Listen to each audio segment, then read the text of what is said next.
Hey, how you doing? This is Jay here, and in this video, we're going to do a deep dive into the inner game of money.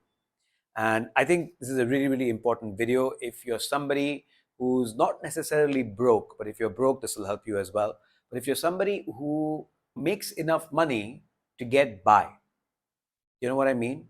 Like I did before I got into business, I was working in a job for 12 years.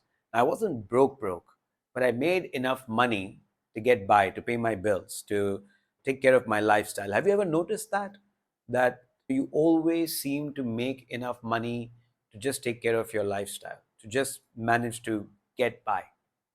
And it frustrates you because that's not the life that you want. Like it frustrated me. It was definitely not the life that I wanted. But for 12 years, I was doing a job. I was getting a raise every now and then. But it was funny because inflation got higher and my salary got higher. But then inflation got higher and then my salary got higher. And then inflation got higher and then my salary got higher. And I just felt like I was playing catch up this whole time. And I couldn't understand what I needed to do. I was a hard worker, right? I had great work ethic. I was loyal. I was somebody who absorbed information and knowledge all the time. And what I realized is that none of the other stuff matters if the inner game isn't worked out in the first place. So before we talk about inner game, let's talk about money. What the hell is money in the first place? If you don't know this, if you don't know the history of money, this is really, really interesting. So let me read this out to you. So the history of money spans several millennia and has evolved significantly from ancient times to the present day.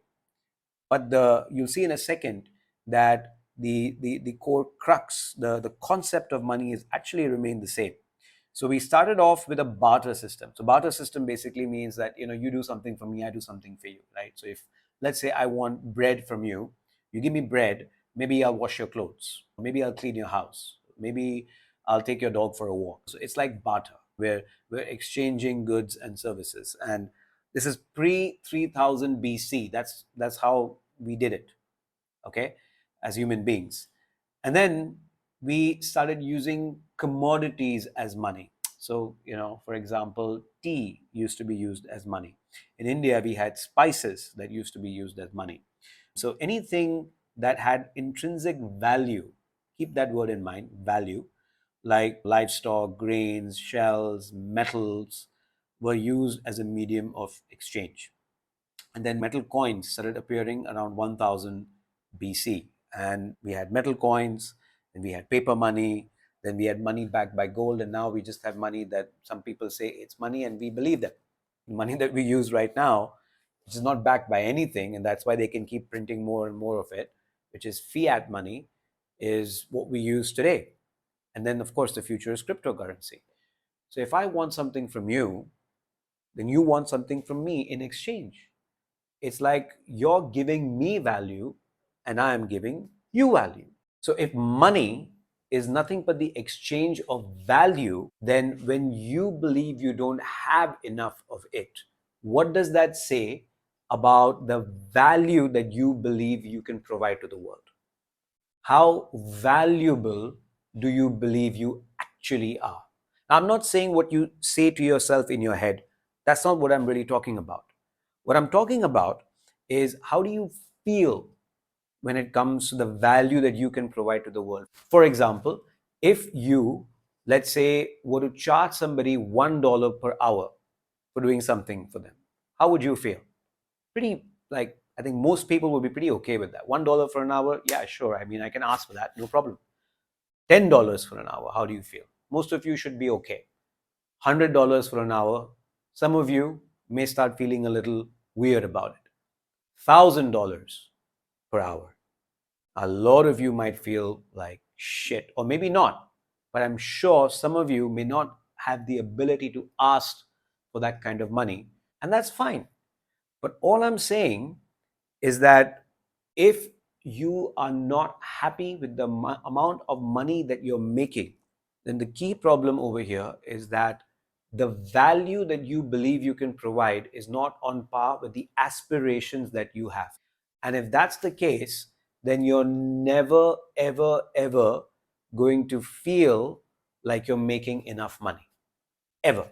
In order for you to feel like you're making enough money, you need to believe that your value far surpasses the aspiration that you have. Far surpasses it. So I remember when I first started doing business, I always had this fear that I'm not going to make enough money. I'm not going to have enough to take care of my family. I'm not going to have enough to do the things that I want to do with my life. My aspirations are like too high and I don't have enough. I will never be able to make enough. So what did that mean? That meant that what I believed I could provide in terms of value was nowhere close to the aspiration that I had. And so my aspirations haven't really changed, by the way. I think, if anything, they've gotten higher. But the amount of value that I believe I can provide has gone from here to here. And that's why I know that I've made money and I'm going to make a lot more money. So if your value that you believe, your self value, is here, but your aspirations are here, then you're never going to feel like you're making enough money. It will never happen. Because what's going to end up happening is your needs are this, right? This is your need, this is your aspiration. And this is what you believe you can give to people. So when that difference is there, what are you going to feel? If you want to make more money, you have to start with how valuable do you believe you are? Because if that is low, then you will, regardless of how much money you make, you will always feel like you don't have enough if your aspirations are high. If your aspirations are low, no problem. You probably wouldn't be watching this video in the first place. But if they're high and you're feeling anxiety every day, oh my God, am I going to make enough money? Feeling fear, feeling scared, is it going to be enough? Is it going to be enough? That's because you, somewhere deep down, subconsciously, this isn't conscious, but subconsciously, at a somatic level, in your heart, do not believe that you have the value that you can give to the world in exchange for that money. Don't have the value, because it's about giving value to receive value. That's what the exchange, the money energetic exchange, is all about. Now, I personally believe that you do have the value. I believe every human has the value. But it's really, really hard sometimes, given all the programming and all the bullshit that keeps happening in the world around us today. But I personally believe that you can raise your value. And by raising your value, you will open up opportunities for yourself to make money that you never, ever, ever thought was possible. It happened for me. So, what I would say you could do, if you want to, is that there's a link in the description below. Go ahead, click that out. We do something called the Greater Man. It's an amazing community of men that work together, who are constantly building their value, not just externally, but also internally. And that's really, really powerful. So you've got to work on your inner game. You've got to work on your inner game of money. Go click on the link, check out what we're all about, and I'll see you in the next video. Take care. Bye bye.